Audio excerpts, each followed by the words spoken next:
Ya, bismillahirrahmanirrahim. Assalamualaikum warahmatullahi wabarakatuh. Alhamdulillah, wassalatu wassalamu ala rasulillah amma ba'da. Saudaraku, muslimin dan muslimah dimanapun berada, kembali kita belajar ngaji hadis Nabi Muhammad SAW. Pada kesempatan berbahagia ini, kita melanjutkan tentang perjuangan kitab jihad. Judul pagi hari ini adalah tentang ajaran Rasulullah SAW dalam menangani tawanan perang. Ya, saudaraku muslimin dan muslimat dimanapun berada, ketika perang ini pecah dan tidak bisa dielakkan, maka akan terjadi satu kondisi di mana pemenang ini kemudian mengambil keseluruhan. The winner takes all. Termasuk ketika ada harta yang dimiliki oleh si kalah, maka akan menjadi milik si pemenang. Kemudian termasuk ketika ada pasukan yang kalah kemudian ditawan sebagai tawanan perang. Ya, saudaraku muslimin dan muslimat dimanapun berada, tentang harta telah jelas, bahasanya ada aturan khumus, 1/5 ini ada yang diperuntukkan untuk Allah dan Rasulullah, sementara 4/5-nya, bagian lebih besarnya adalah untuk yang ikut berperang dengan pembagian harta rampasan bagi siapa yang membunuh orang yang dilawan atau musuh yang dia kalahkan. Ya, saudaraku muslimin dan muslimat dimanapun berada, lantas bagaimana dengan tawanan perang? Ketika perang Badar ini ada kurang lebih 70 tawanan perang. Apakah kemudian ini dibunuh sebagai imbalan atas apa yang mereka lakukan dengan memusuhi Islam dan muslimin, atau ada perlakuan yang lain? Ya, saudaraku, ternyata Islam tidak sekejam itu. Tawanan perang ini opsi terakhir adalah dibunuh. Tapi ada beberapa opsi yang lain, yakni dibebaskan dengan tebusan, baik itu harta ataupun supaya mengajar anak-anak.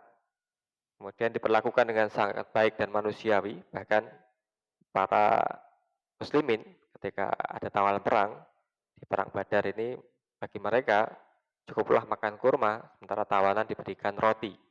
Ini perlakuan yang sangat istimewa bagi tawanan perang. Dan tidak dijadikan budak jualan.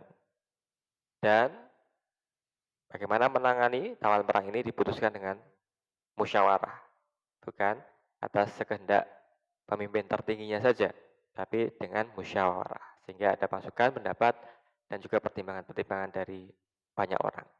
Baik, mari kita simak hadis berikut ini. Bismillahirrahmanirrahim.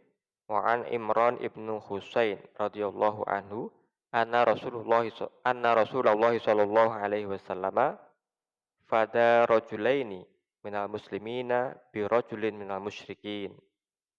Ya, artinya dari Imran ibnu Husain radhiyallahu an, bahwasanya Rasulullah SAW pernah menebus fada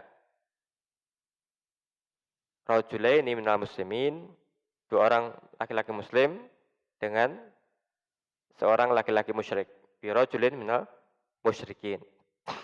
Ya.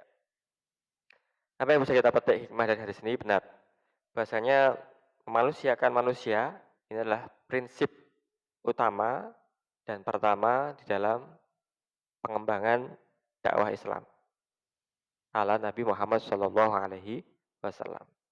Termasuk ketika dalam kondisi perang, ini prinsip memanusiakan manusia ini tidak kemudian hilang, tapi justru menjadi sesuatu yang dipegang teguh. Dalam kitab Bidayah wan Nihayah, Rasulullah SAW ini berikan petunjuk tentang bagaimana menangani tawanan perang ini, yakni dengan 4 perlakuan atau 4 kategori yang ini kemudian menjadikan tawanan perang ini benar-benar tidak diperlakukan dengan sewenang-wenang. 4 cara ini berdasarkan keputusan musyawarah antara Rasulullah SAW dan para sahabat, kemudian menjadi satu poin atau satu keputusan yang dilaksanakan. Apa 4 poin itu? Yang pertama, tawanan perang dari 70 orang tawanan perang Badar ini, 2 diantaranya dieksekusi mati karena kekejaman yang telah dia lakukan. Supaya tidak membahayakan muslimin di kemudian hari. 2 orang itu adalah Nadir bin Haris dan Uqbah bin Mu'aid. Mereka dieksekusi karena kejahatan perangnya yang besar, bukan karena faktor balas dendam. Ya, ini poin pertama, keputusan dari musyawarah itu adalah tawanan perang dieksekusi. Ini hanya 2 dari 70, jadi sedikit sekali. Kemudian yang kedua, dibebaskan dengan tebusan. Ini berdasarkan usulan dari sahabat Abu Bakar. Rasulullah sangat memperhatikan kondisi ekonomi setiap tawanan. Jumlah tebusannya pun bervariasi. Uang tebusan ini nantinya digunakan untuk keperluan umat Islam, bukan untuk keperluan Rasulullah secara pribadi. Di antara tawanan yang dilepas dengan tebusan ini adalah Abu Wada'ah dan Zararah bin Umair, serta Mus'ab bin Umair dengan 4.000 dirham. Abbas bin Abdul Muthalib dengan 100 uqiyah. Aqil bin Abu Thalib dengan 80 uqiyah, dan lainnya. Menariknya, tebusan tidak hanya dengan berupa uang, tapi juga dengan barter tawanan perang. Ya, tadi birojulaini minal muslimina pada birojulin minal musyrikin. Jadi barter tawanan. Dalam kasus Amr bin Abu Sufyan misalkan, dia dilepas dengan syarat kaum musyrikin juga melepas Sa'ad bin Nub'an bin Akal yang ditawan Abu Sufyan ketika umroh. Jadi tebusan dengan berbarter tawanan. Yang ketiga, dibebaskan dengan syarat mengajarkan baca tulis bagi anak-anak Ansor. Rasulullah SAW sadar kalau tidak semua tawanan memiliki harta benda yang melimpah. Bagi tawanan yang bisa baca tulis, ini mereka dibebaskan dengan syarat mengajari umat Islam dan anak-anak Ansor tentang baca tulis. Beberapa tawanan Badar ada yang memiliki uang untuk tebusan, maka Rasulullah SAW menjadikan tebusannya. Yang tidak memiliki uang, maka Rasulullah SAW menjadikan tebusannya dengan mengajar baca tulis umat Islam dan anak-anak Ansor. Riwayatkan Ibnu Abbas. Dan keempat, opsi terakhir, tawanan perang ini dibebaskan tanpa syarat apapun. Rasulullah SAW membebaskan beberapa tawanan perang tanpa uang tebusan sama sekali. Rasulullah melakukan itu bukan atas kehendak sendiri, tapi keputusan diambil melalui diskusi, musyawarah dengan para sahabat. Rasulullah SAW adalah orang yang mengedepankan musyawarah dalam menyelesaikan satu perkara.